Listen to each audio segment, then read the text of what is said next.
3:21 hora oficial. Más chico pero más grande, extraordinario. Jeep FC-150, mayor capacidad que los camiones. Hola queridos amigos, en el vídeo de hoy trataremos el tema del asalto a la emisora Radio Reloj de La Habana, acaecido el 13 de marzo de 1957. Exploraremos este hecho a través de entrevistas realizadas por la revista Bohemia a diferentes testigos y participantes en este hecho, publicadas en 1957 y en 1959. Sabemos que esta publicación, La Bohemia, ya en esa época tenía bastante sesgo, pero sus ejemplares han llegado hasta nuestros días y creo que a pesar de ese sesgo son un testimonio aprovechable. Si quieres conocer más de esta acción que ocurrió en apoyo al asalto al Palacio Presidencial de La Habana y al intento de matar al presidente Fulgencio Batista, te invito a que me acompañes y te quedes hasta el final de este vídeo. Yo soy Pedro Enrique Pujals y este es mi canal histórico, El Tesoro del Presidente. Si te gusta el vídeo, considera usar la opción Supergracia para apoyarme, que esto me ayuda mucho a seguir creando este contenido que tanto disfrutamos. En mayo de 1957, el Directorio Revolucionario Estudiantil, en unión con otros elementos contrarios al gobierno, estaba planeando el asesinato del presidente Batista en su sede del Palacio Presidencial de La Habana. Este audaz golpe tenía que completarse con otro, ya que hacía falta contar con un medio rápido de difusión para enterar al pueblo de lo que sucedía y tratar de arrastrarlo a un alzamiento general en la capital. Esperaban que con ese levantamiento y la muerte de Batista podrían hacerse con el poder antes que lo lograra Fidel Castro y su movimiento 26 de julio. Como jefe de esta operación de hacerse con algún medio de difusión, fue escogido José Antonio Echeverría, presidente de la Federación de Estudiantes Universitarios, la FEU, y líder del Directorio Revolucionario. Echeverría al principio no quería perderse el asalto del palacio, pero lo convencieron con el argumento de que en esta acción de palacio era mucho más compleja y era preferible dejársela a jefes más duchos como Carlos Gutiérrez Menoyo y Menelao Mora, con larga experiencia en el gangsterismo y en la violencia política. Además, se consideró que Echeverría, por su labia, era más adecuado para lanzar la arenga al pueblo y tratar de convencerlo. El valor psicológico de la acción de Radio Reloj completaría el audaz asalto a la residencia presidencial. Al final de este vídeo y en la descripción te dejaré un enlace a otro episodio de mi canal donde trato el tema del asalto a Palacio. Julio García Oliveras, estudiante de arquitectura y por tanto compañero de clase de José Antonio, que también estudiaba arquitectura, cuenta a la revista Bohemia de marzo de 1959 que la primera dificultad con que se encontraron fue la de reunir a los hombres suficientes para la operación, ya que la mayoría de los hombres de acción del Directorio Revolucionario estaban comprometidos en el ataque a Palacio. Con paciencia lograron reunir a 17 jóvenes. Para conseguir las armas necesarias también tuvieron un problema parecido, ya que la mayoría y las mejores habían sido destinadas a la otra empresa mayor. El Directorio Revolucionario contaba con armas pesadas, hasta una ametralladora calibre 30, sus fusiles Thompson y Madsen y fusiles Johnson y M1. Pero para esta acción comando se prefirieron las pistolas y algunas ametralladoras portátiles.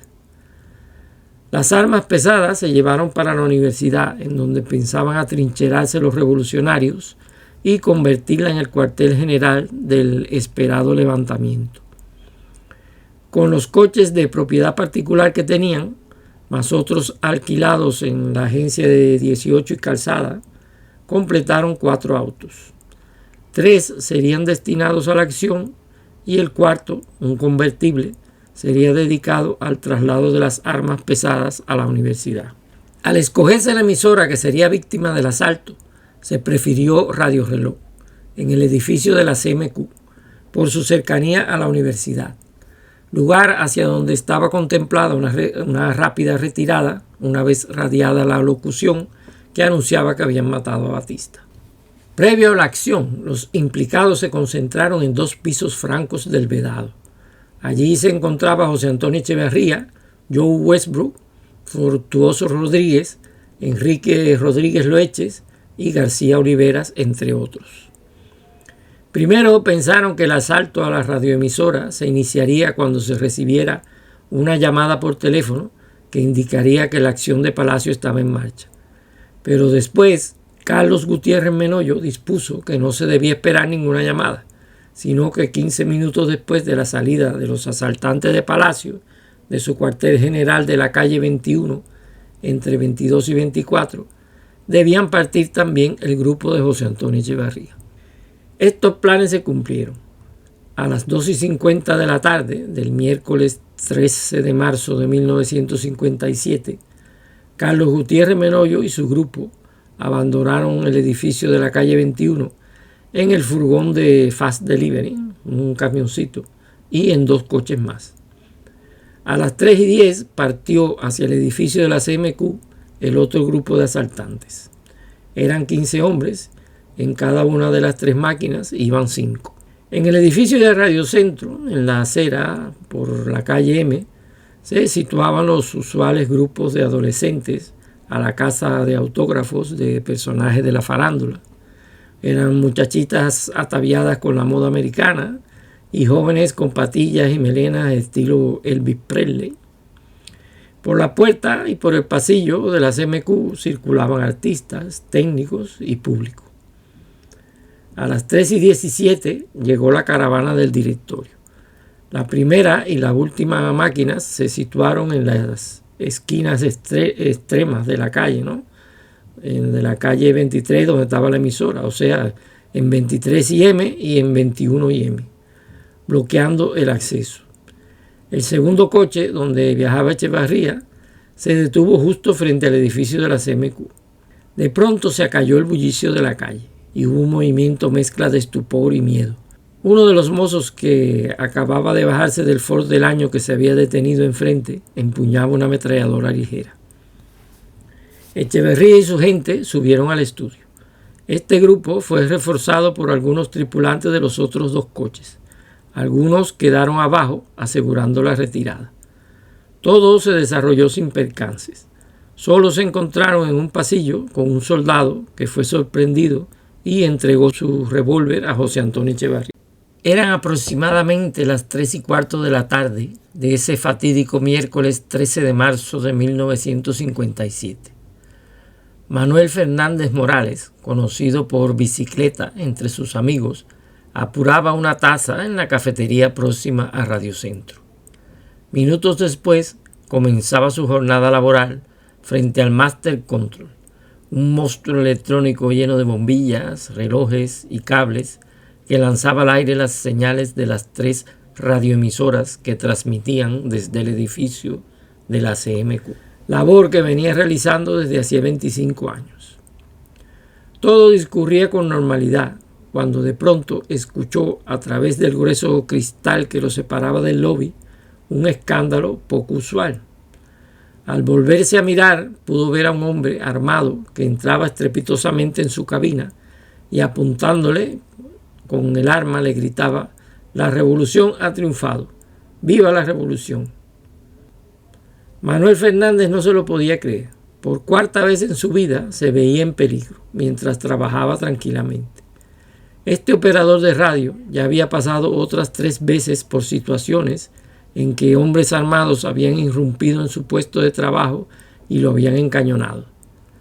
Estas fueron la primera en el año 1933, cuando unos pistoleros de Guiteras lo obligaron a destruir a martillazos la planta de radio de la COCO.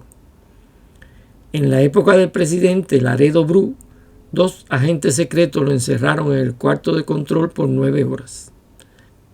La última vez había sido en la madrugada del 10 de marzo de 1952, el día del golpe de estado de Batista. Ahora volvía a sentir la tensión de estar cerca de una ametralladora. En la angosta y refrigerada cabina se escuchaba el clásico formato radial de esta emisora, tan peculiar, que habría triunfado a base de radiar la hora cada minuto e intercalar noticias y comerciales. Radio Reloj reportando. Pida legítimo bacalao de Noruega en pencas en filete envasado sin espinas. El mueble de selección no es privilegio de fortuna en la Granada, Neptuno entre Velasco, Ain y Gervasio y Habana. ¿Tiene usted el gusto, joven? Una tonga de gusto le da para pagar. Un locutor con una pistola apuntándole a su cabeza anunciaba con voz temblorosa que en un ataque al Palacio Presidencial Fulgencio Batista había resultado muerto y Tabernilla había sido destituido como jefe de las Fuerzas Armadas. El presidente Eisenhower reveló hoy que los Estados Unidos han sometido a las Naciones Unidas nuevas proposiciones para hacer frente a la situación en el cercano Oriente. El primer magistrado norteamericano no puso en claro, sin embargo, que corresponde a la ONU tomar la iniciativa.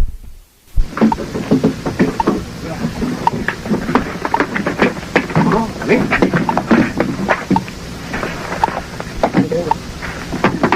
¿Quieres que diga? Radio Reloj reportando, atacado el Palacio Presidencial hace breves momentos, un nutrido grupo de civiles no llenados abrió fuego contra el Palacio Presidencial utilizando fusiles y armas automáticas, entablándose un fuerte combate con la guarnición del Palacio. Los atacantes, aprovechando la sorpresa, han logrado interrumpir en el interior del Palacio, donde se reporta que el presidente de la República, Fulgencio Batista, se encontraba despachando. Hay numerosas bajas civiles y militares. Nuevos contingentes civiles han arribado al lugar y se encuentran disparando sobre Palacio, apostados en los alrededores. Continuará. Continúa. Radio Reloj reportando. Radio Reloj a la hora. 3:22 minutos hora oficial. ¿Tiene usted el gusto, joven? Una tonca de gusto le da para pagarse el cigarro que gusta más. Aprende inglés hablando inglés. Nuevo curso de inglés exclusivo.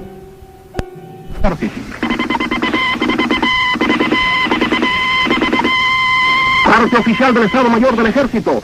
Nuestro reporte en Ciudad Militar, Luis Felipe Brión, nos comunica que hace breves momentos, clases oficiales del Ejército, Marina y Policía, reunidos en el cuartel Cabo Parrado del Campamento de Columbia, han tomado los mandos de las Fuerzas Armadas y han emitido el siguiente comunicado oficial. Ante la grave crisis por que atraviesa la nación, las clases y oficiales que integran los institutos armados de nuestro país, velando por el cumplimiento de su más sagrado deber, que es la salvaguardia de la paz pública, e interpretando el sentir mayoritario de sus miembros, han relevado en sus mandos al general Tabernilla y demás altos jefes y oficiales adictos al dictador Batista.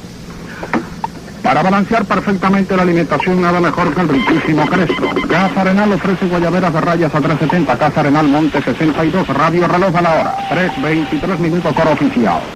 Sin abandonar la pistola, Echevarría se acercó al micrófono para iniciar su arenga. La locución final, el clímax, destinado a provocar el estallido. Las noticias previas solo aspiraban a colocar a la ciudadanía en un estado de tensión.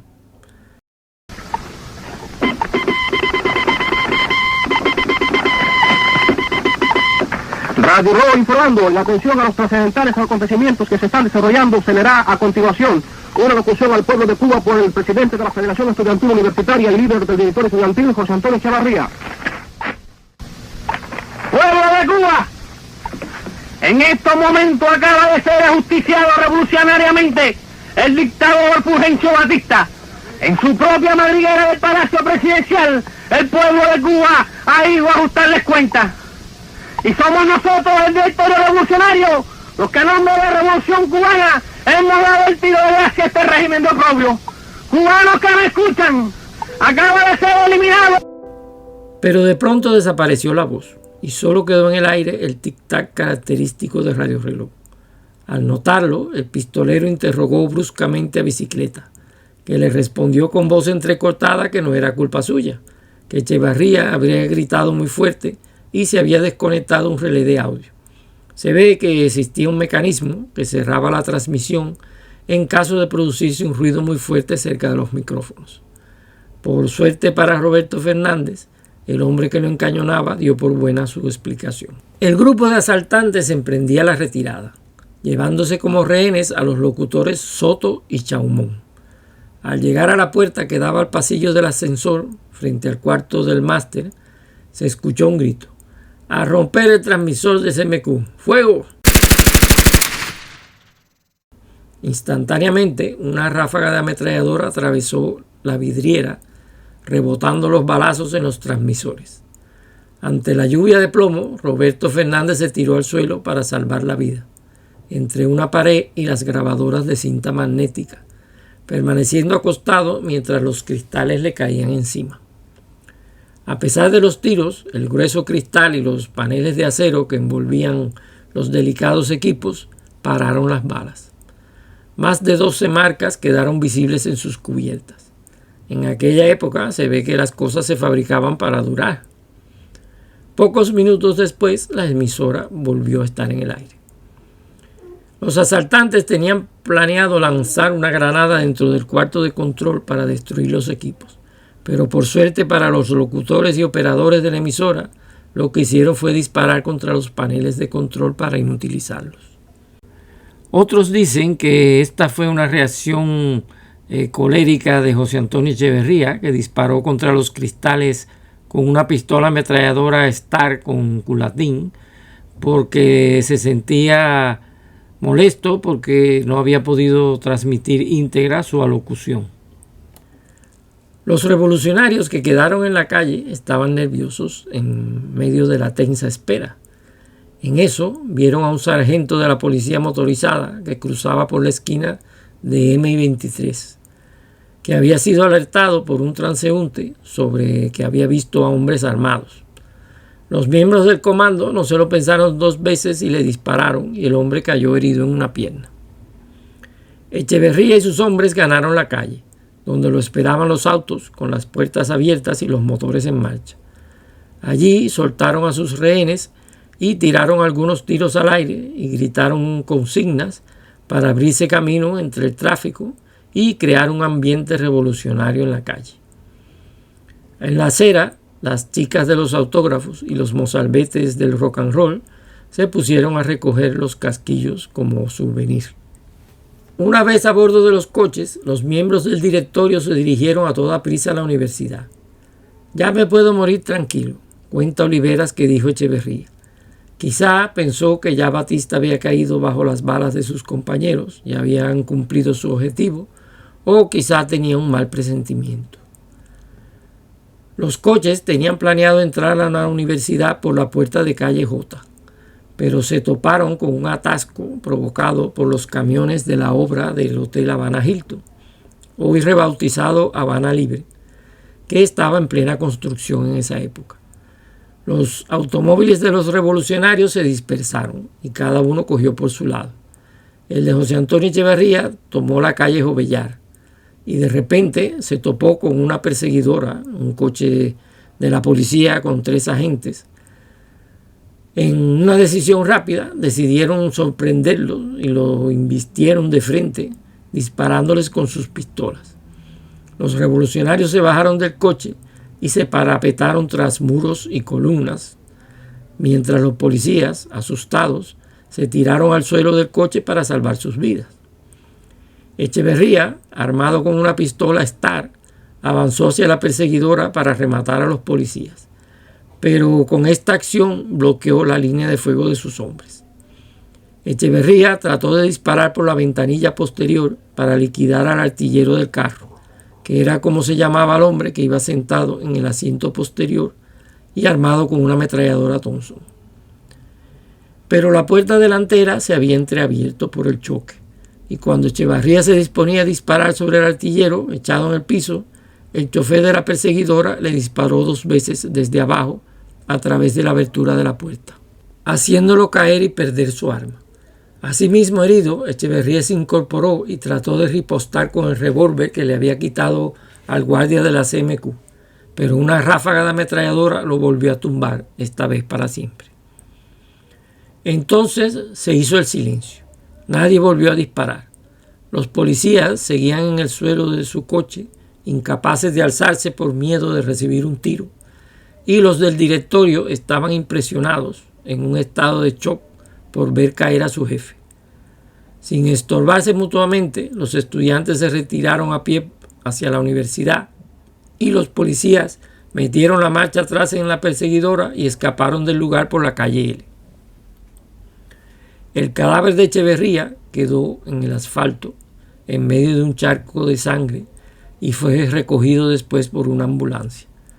Murió a los 24 años y era el día del arquitecto. Más o menos repuesto de la mala noticia, los estudiantes rebeldes que estaban en la universidad se dedicaron a trincherarse. Montaron la ametralladora calibre 30 cubriendo la escalinata y ocuparon sitios estratégicos en las azoteas. Como a los 3/4 de hora llegó Faure Chomón, otro líder del directorio que había tomado parte en el asalto al Palacio Presidencial. Venía herido y maltrecho y con más malas noticias. La intentona de asesinar a Batista había fallado.